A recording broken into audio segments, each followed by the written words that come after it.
This video will show you how to replace the starter on a Ford Transit-250. This will be located under the passenger's side front of your engine. Let's get into it. Okay friend, let's get started on our job.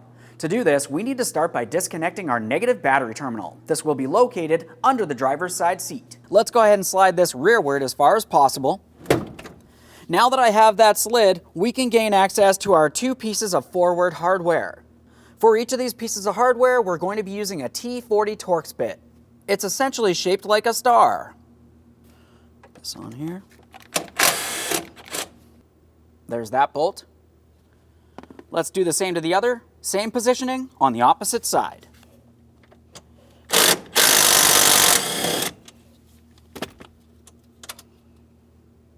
There's our second mounting bolt. Both of these do look the same. You do not need to worry about mixing them up. Now that's both pieces of hardware across the front. Let's make our way to the rear. For that, we'll just go ahead and lift up on the forward rod here so we can slide this forward. Now from along the back side of the seat, we can see the hardware here. We're using the same tool, T40 Torx head.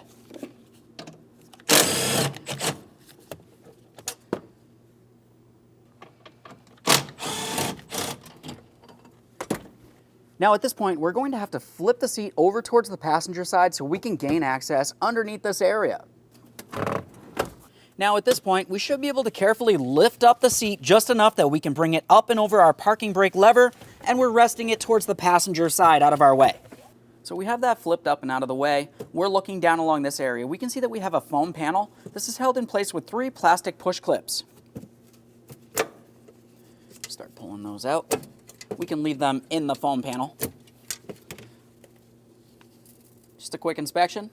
We'll set that aside. Now under that area, you're going to find that you have 2 8mm headed mounting bolts to be removed. There's one. There's the second. We can take hold of this panel. We're going to carefully start sliding it rearward and away from the front. That just slides out of place. Now, if necessary, you could continue on just carefully pulling this out of place here. Generally, you could just pull it right off of there by hand. If you have a hard time, you could continue on with your trim tool or a flat blade screwdriver.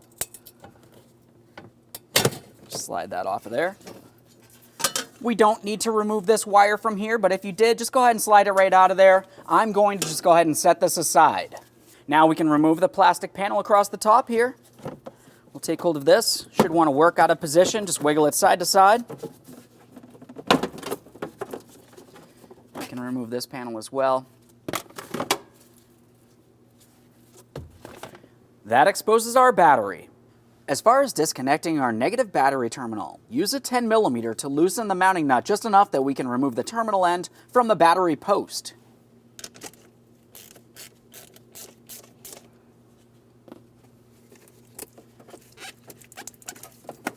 Now that we have that disconnected, let's safely make our way under the front of the vehicle. Now as we make our way under the passenger side front of the vehicle, we can see where we have our tire and our vehicle's frame. We're looking up along the passenger side of the engine. Now as I make my way up here, we can see where the starter is located. We want to start by removing our 2 wires from this area. We have this smaller signal wire. Let's start with that. For this, we're using a 10mm on our mounting nut.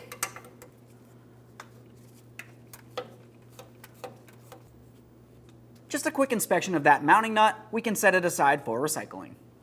Now that we've removed that, we can slide the wiring off of there. You may find that you also have a washer. Once again, we have new hardware. Just a quick inspection of the wire, we're going to set that aside. Just above that, you can see that we do have a plastic cover. This is over our next power wire.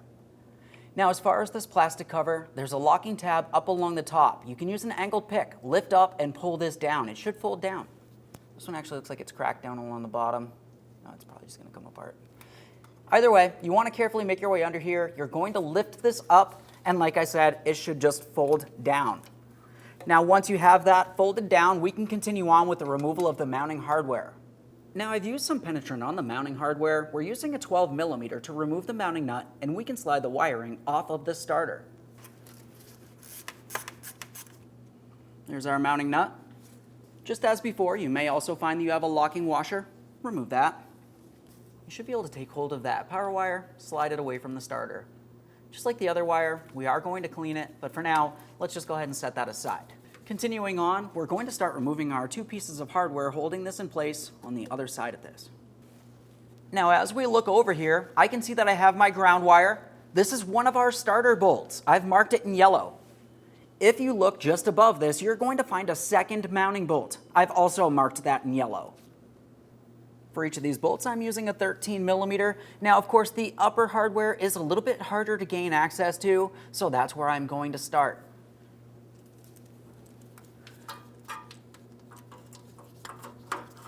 Now, I'm using a wobble extension. It just gives me a little bit of flexibility here to be able to gain access to this area.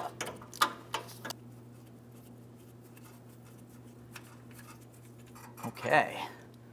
So there's our first mounting bolt. Of course, a close inspection, we want to make sure it's not rotted, weak, or damaged in any way. I'm going to clean this up. I'll give it a thorough inspection. We'll replace anything as necessary. We'll continue on to the next mounting bolt. Now, as far as this mounting bolt, you can see that we do have a ground wire. This is being held to our transmission bell housing. During the installation process, we need to make sure that gets reinstalled in the same position.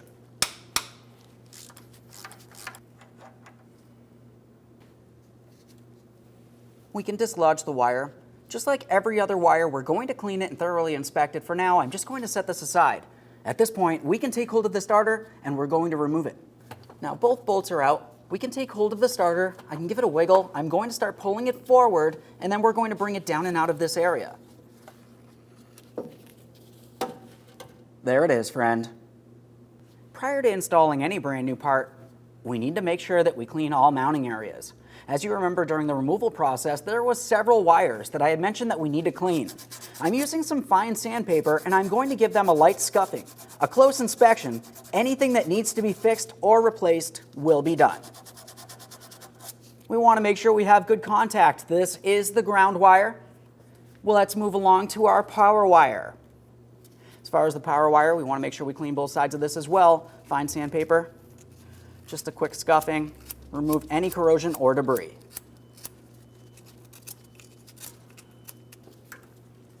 Now we're making our way to the smallest wire, the signal wire.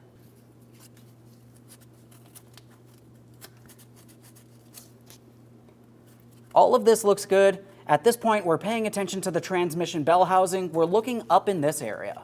Now, looking in this area, this is where the starter will be mounted up against. We want to make sure this is a clean mounting surface, so I'm continuing with my fine sandpaper, just a light scuffing here. This looks good. Let's get ready for installation of our brand new starter. When we go to install this, I like to remove each one of my 2 mounting nuts from where my power wires would be. Let's go ahead and start getting this in place. We'll bring this up and through this area. As I'm sliding it forward, I now have to go rearward, and I have this aligned. With it properly aligned, we can continue on with both pieces of hardware holding this in position.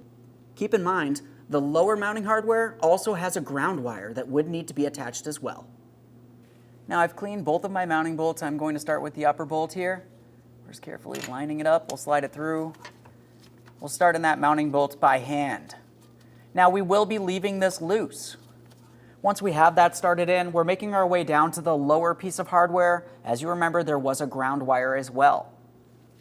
I'm sliding my mounting hardware through my wire, and now we can start that in.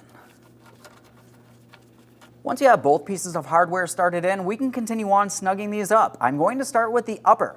Once I have everything snugged, we're going to torque both pieces of hardware to 26 foot-pounds.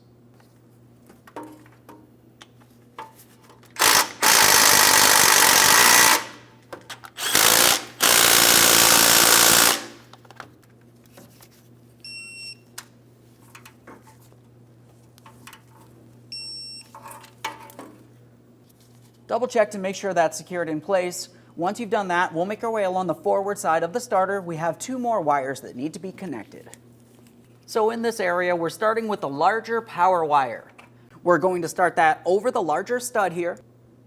Once you have that in place, we'll continue on with our brand new lock washer and brand new mounting nut. I've got my washer here.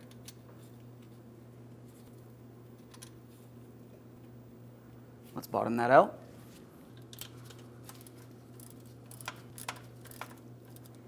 Now when you go to tighten this, keep in mind that your locking washer does need to be compressed. So once you have it lightly bottomed out, you're going to continue just a tiny bit further.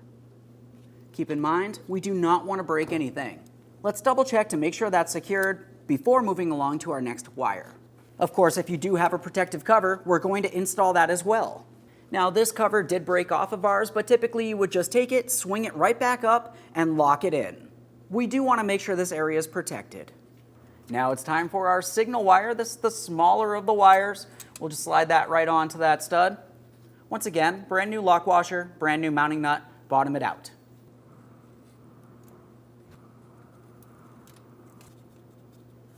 I have that started on. Let's bottom it out. Make sure it's snug.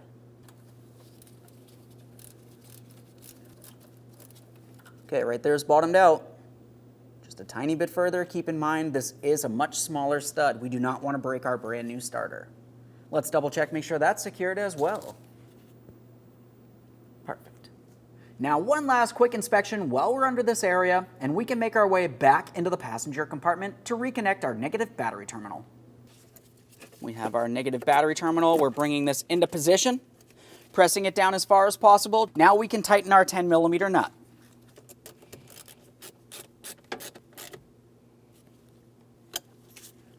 Just double check, make sure that's secured. You can see where I have the negative battery terminal leading through the battery tray. There's a small slot here. This needs to be rested in the proper positioning.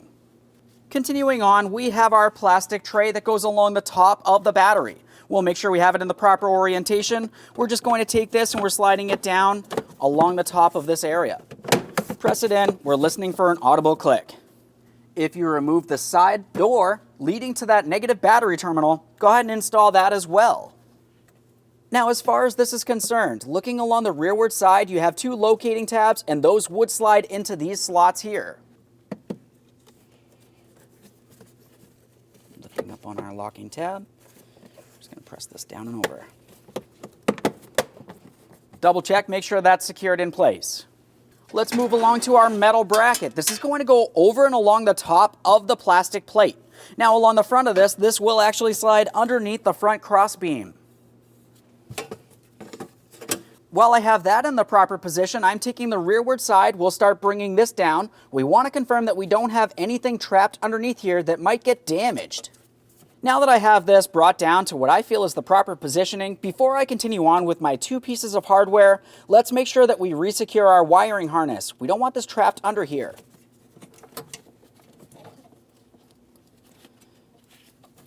Press that in, double check, make sure it's secure. Two 8mm mounting bolts, one for each port along the rearward side.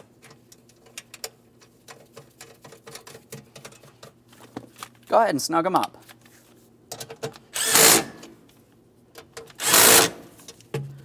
Double check to make sure this is secured in place.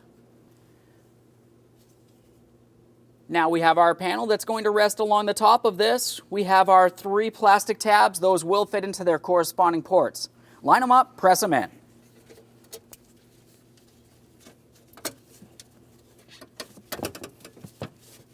At this point, let's start reinstalling our front seat. When we bring this down into position, we need to make sure we have it aligned properly. If you are looking along the front of the base for the seat itself, you're going to find that each corner has an alignment tab. Now, if you are looking at the seat channels along each side on the front, you're going to find a circular port for those alignment tabs to slide into. Let's go ahead and carefully bring this down into position. We want to be careful not to cause any damage to our electrical wiring harness. Let's get this lined up. Now I can see that I'm properly aligned. We'll start installing our mounting bolts. Now, as far as our mounting bolts are concerned, we like to make sure the threads are clean, and I also like to use blue thread locker. We're going to start in each one of our 4 mounting bolts by hand, confirming they're not cross-threaded into the wrong positioning. After all 4 of them are started in, we can bottom them out and then torque them to 18 foot-pounds. On the back side here, we need to make sure we're aligned. Start in those bolts as well.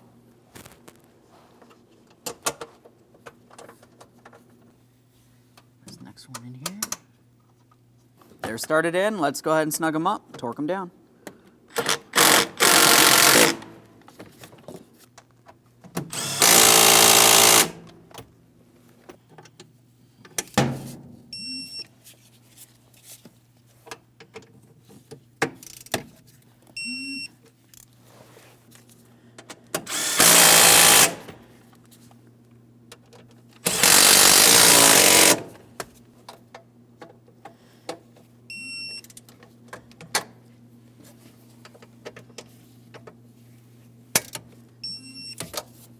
Let's set our seat to the preferred position.